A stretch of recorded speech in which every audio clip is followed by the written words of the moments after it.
Hoysala temples भी कहाँ है? होयसला टेम्पल्स भी कर्नाटका में ही है। ठीक है, तो होयसला कर्नाटका तो यहाँ पर है। तो क्या लिखेंगे? मलिक कफूर रेडेड द्वार समुद्र in modern Karnataka, comma the Hoysala capital in 1310 CE, reducing it to vassal the. मतलब कैपिटल क्या था? कर्नाटका वाला पूरा एरिया होयसला किंगडम था, उसमें द्वार समुद्रम वहाँ के कैपिटल था, और वो पूरा एरिया जीता और थोड़ा सा वसाल्डम में उनको कन्फाइन कर दिया, और बाकी वही फिर हमें टैक्स दो, ट्रिब्यूट दो, यही सब करवाया। कौन? मलिक कफूर। किसके कहने पर? अलाउद्दीन खिलजी के कहने पर। ठीक है, नेक्स्ट इसी में लिख लीजिएगा, Malik Kafur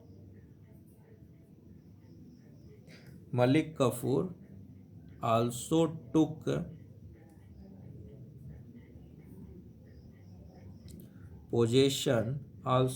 possession of the sea ports. कौन कौन से सी पोर्ट? ऐसे लिखिएगा, sea ports of Dabhol and Chaul. ये दो सी पोर्ट भी इसके कंट्रोल में थे, साउथ इंडिया के।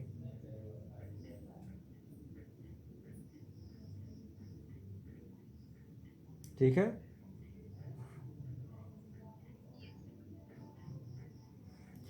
अच्छा ये सब तो इसके क्या थे? कॉन्क्वेस्ट के थे। लेकिन कॉन्क्वेस्ट के बाद इसके ऊपर इन्वेजन्स के भी खतरे थे, और इन्वेजन के खतरे सिर्फ और सिर्फ एक जगह से थे, और वो थे कौन? मंगोल्स। कौन थे? मंगोल्स। मंगोल्स ने बार बार इसके तरफ इन्वेजन करने की कोशिश की। तो लिखिए, मंगोल इन्वेजन। ये इसका कॉन्क्वेस्ट होने के बाद हम लोग लिख रहे हैं मंगोल इन्वेजन। कॉन्क्वेस्ट की इसकी कहानी हम लोगों ने लिख ली।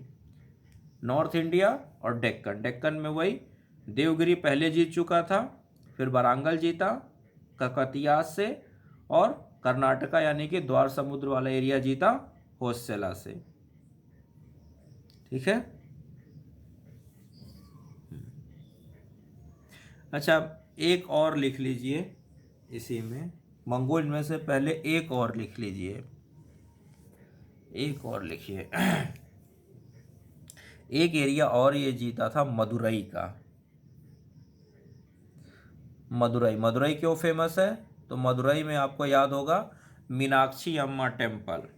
ठीक है, मदुरई का द मोस्ट फेमस मीनाक्षी अम्मा टेम्पल। यहाँ पर कौन थे? द पांड्याज।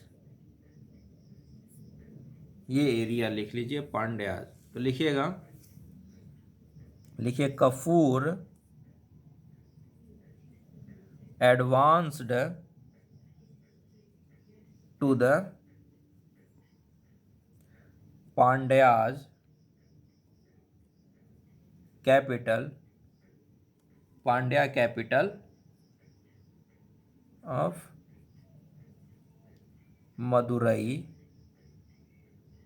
in 1313। in 1313 ये मदुरई, यहाँ ऐसे चाहे तो लिख लीजिएगा, ये तमिलनाडु का हिस्सा है। मदुरई तमिलनाडु में पड़ता है। तो लिखिए,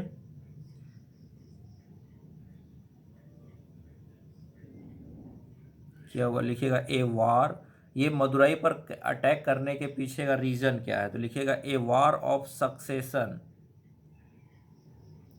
ए वार ऑफ सक्सेशन बिटवीन, आपसी झगड़े में तीसरा फायदा उठाया। A war of succession between brothers, कौन? सुंदर पांड्य, सुंदर पांड्य एंड वीरा पांड्य। दो भाई थे, सुंदर पांड्य और वीरा पांड्य, दोनों में क्या चल रहा था? वार ऑफ सक्सेशन। तो इसी वार ऑफ सक्सेशन के बीच में क्या होता है, लिखिए, Sundar Pandya, Sundar Pandya invited Kapur to help his cause. और तो कपूर क्या होता है? सुंदर पांड्या की मदद करता है, और अंत में क्या होता है? वीर पांड्या क्या हो जाएगा? Was defeated.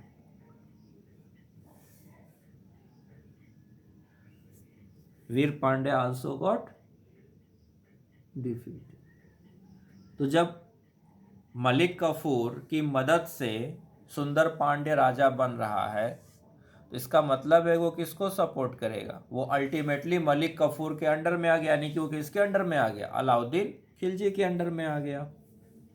ठीक है, यहां तक लिख लिया। चलिए, तो ये था हमारा क्या था? मलिक अलाउद्दीन खिलजी के कॉन्क्वेस्ट। इसके बाद अलाउद्दीन खिलजी के कुछ लास्ट की चीज़ें एक दो बची हुई हैं, इसने क्या क्या कौन कौन से कंस्ट्रक्शन वर्क करवाए थे, मंगोल इन्वेजन वगैरह के साथ क्या होता, तो वो सब हम लोग नेक्स्ट क्लास में कर लेते हैं। वहाँ से बाद फिर हम लोग अलाउद्दीन खिलजी से नेक्स्ट मूव कर जाएंगे आगे। तो यानी अलाउद्दीन खिलजी के डेथ के बाद कैसे इसका डायनेस्टी आगे बढ़ी कि नहीं बढ़ी, कहाँ क्या हुआ, और इसके बाद कौन राजा बना, वो सारी कहानियाँ हम लोग कल की यानी नेक्स्ट क्लास में करेंगे। यहाँ तक क्लियर है? चलिए, तब तक के लिए okay, thank you and have a nice day.